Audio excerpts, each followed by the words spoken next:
La visite, le titre parle assez quand même devant le film, puisque il s'agit notamment de saisir cette maison dont il doit se séparer. Donc il s'agit bien d'une visite de maison, il y a de mystérieux visiteurs qui parlent en voix off, on ne sait pas trop qui c'est, etc. Donc lui-même a choisi d'en faire ce sous-titre, la mémoire et confession. Ce pluriel est très mystérieux quand même. Pourquoi des mémoires? Alors bien sûr on peut dire que ce sont les mémoires d'Olivera, mais on sent que ce sont les mémoires de plusieurs personnes, qu'il y a quelque chose qui dépasse sa seule mémoire individuelle un petit peu, quoi. Et confession, alors c'est encore plus mystérieux parce que finalement, même si le film est posthume, il n'y a pas d'aveu fracassant, ne serait-ce que parce qu'Olivera a eu le temps ensuite de dire des choses qu'il n'avait pas dites à l'époque. Alors il y avait quand même une chose qu'il n'avait pas vraiment racontée au moment où il a fait le film, chose sur laquelle d'ailleurs il n'est jamais aussi longuement revenu, même s'il est très laconique, c'est son arrestation par la police politique de Salazar. Olivera a souvent été à la lisière entre les deux, entre la fiction et le documentaire. On pourra y revenir aussi, mais il y a des films, notamment Actes de printemps d'Olivera, qui est un film vraiment complètement, à la fois pleinement une fiction et pleinement un documentaire. Et c'est vrai qu'il y a beaucoup de films de lui où il y a des fragments très différents, très composites. Et c'est vrai que ce film, il y a, on pourrait dire, une partie, il y a une partie qu'on pourrait ramener à une sorte de fiction ou de film fantastique, avec des fantômes comme ça qui visitent une maison. Et de l'autre côté, effectivement, Olivera qui va donc raconter notamment l'histoire de sa famille, etc., avec des archives familiales. Alors on pourrait vraiment scinder les deux, mais en même temps, ce qui m'intéresse dans le film, c'est qu'Olivera lui-même, à mon sens, est un fantôme dans le film. Il se présente comme un fantôme. C'est ça qui est très beau, je trouve, dans le film, c'est son côté sixième sens, ou les autres d'Amenabar, c'est-à-dire les fantômes qui ne savent pas qu'ils sont des fantômes. Parce que les visiteurs mystérieux qui sont dans la maison, eux-mêmes, la femme qu'on entend, elle a, visiblement, elle la voit comme une maison hantée. La maison, elle est complètement déserte, il n'est plus là. Et on entend bien la femme qui dit « Oh, mais j'aime pas ici, nous restons pas là, il y a des drôles de bruits. » Et puis d'un coup, on voit Olivera, effectivement, qui pousse une porte, etc.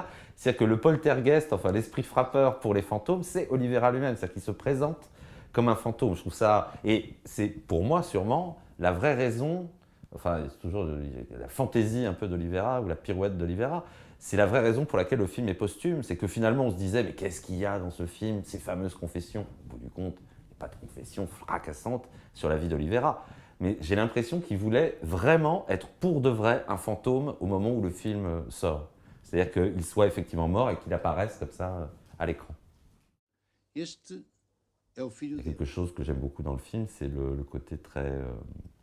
enfantin du film aussi. Hein. D'ailleurs, c'est tout le final du film qui est magnifique, où il dit, voilà, je m'éclipse, etc. Et on le voit régresser en quelque sorte, parce qu'on part de photos de lui adulte, et on arrive jusqu'à lui bambin, qui disparaît ensuite dans le noir.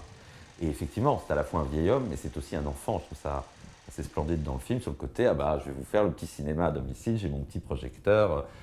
Donc voilà, mais ce côté jeu d'enfant est très important, je pense. Parce qu'effectivement, d'ailleurs, à un autre moment dans le film, il dit on a en nous tous les âges.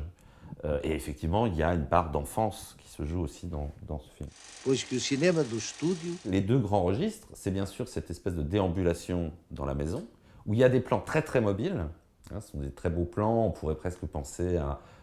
c'est pas au steadicam, mais ça pourrait être au steadicam, ce qui à l'époque est quand même, dans l'économie où il le fait, et ces mouvements assez aériens. Finalement, l'air de rien, c'est pas une petite chose.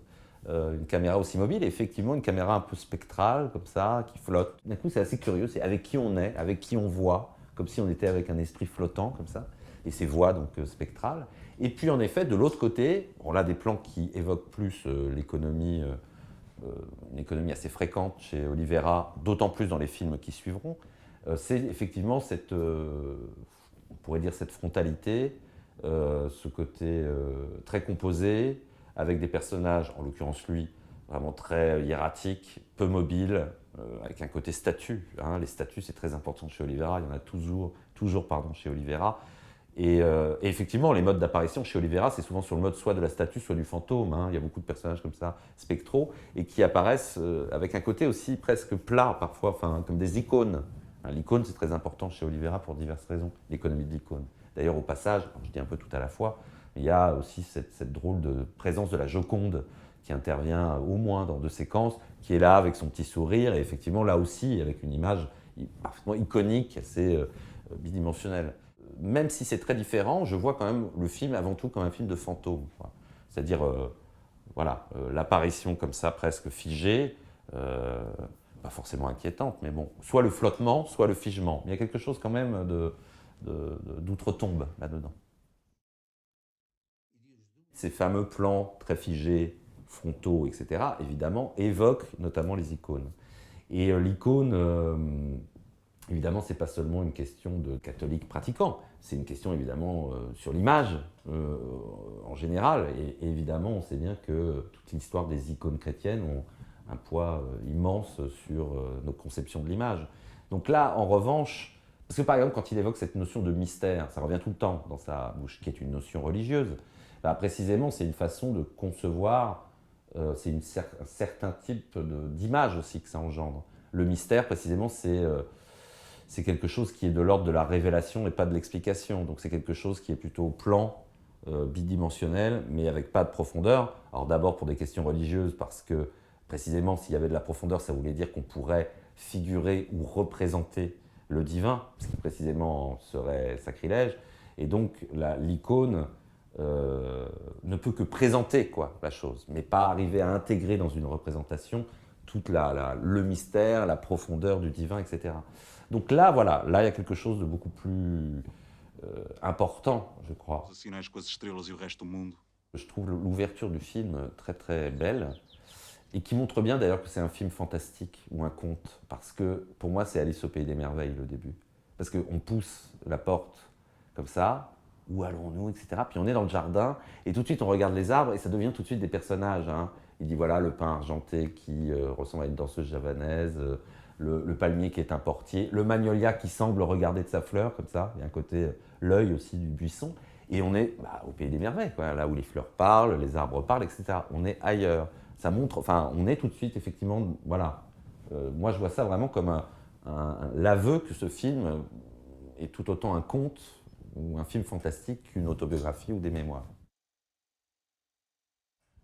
C'est impossible quand même de faire abstraction de sa longévité, ne serait-ce que parce que, justement, puisque je parle de fantômes, etc., ça joue quand même de l'étrangeté croissante de ces films, parce qu'on sent bien qu'il est toujours entre plus ça va et plus il est dans des strates temporelles superposées.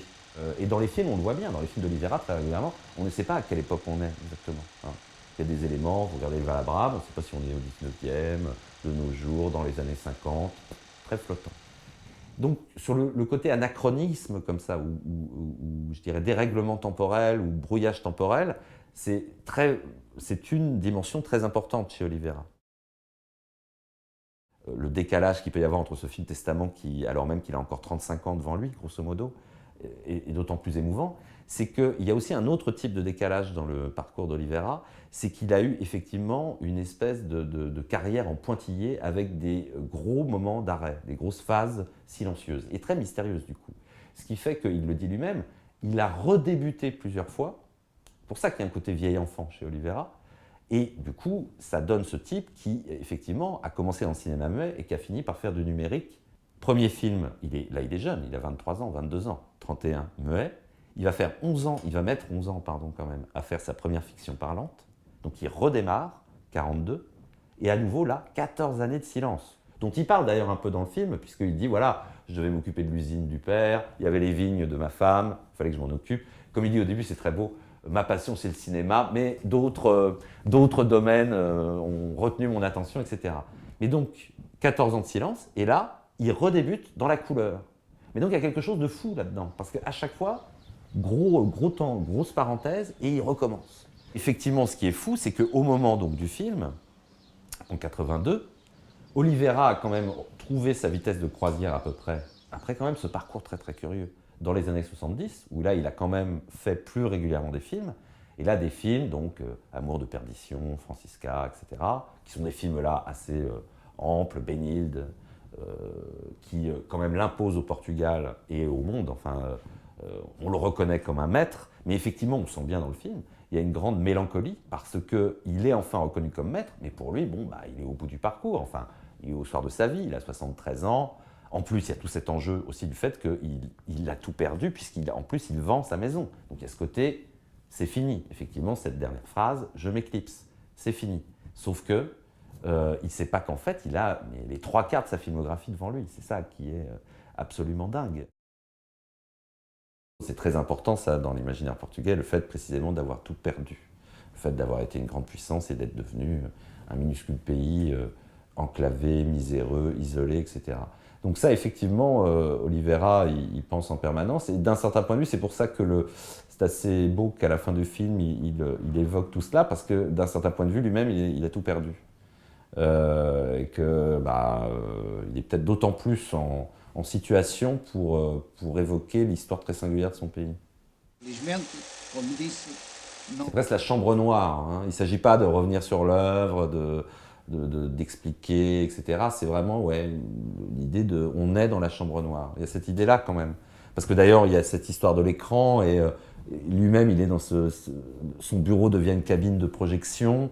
Et on sent donc que l'idée, c'est un peu, enfin, c'est pas comme le début de Persona, mais il y a un peu cette idée-là quand même. C'est-à-dire l'idée qu'on est dans la chambre noire de la caméra ou du projecteur, et que donc, bon, on est dans une autre dimension, en effet. C'est un film de Jean-Daniel Paulet qui s'appelle Dieu sait quoi. Et Jean-Daniel Paulet était à la fin de sa vie très handicapé, il a décidé, dans sa maison et dans son jardin, de faire une sorte d'adaptation du Parti pris des choses de Francis Ponge. Mais du coup, c'est vraiment la maison studio. Et alors pour le coup, lui, Jean-Daniel Paulet, il reprend des extraits de ses films antérieurs dedans. Mais en tous les cas, si on a envie de voir des films lévitants à l'intérieur d'une maison, des films comme ça, dans une maison déserte par ailleurs, il y a tout l'enjeu de la nature morte, d'ailleurs, dont je n'ai pas trop parlé, mais dans le film d'Oliveira, il y a bien sûr ça.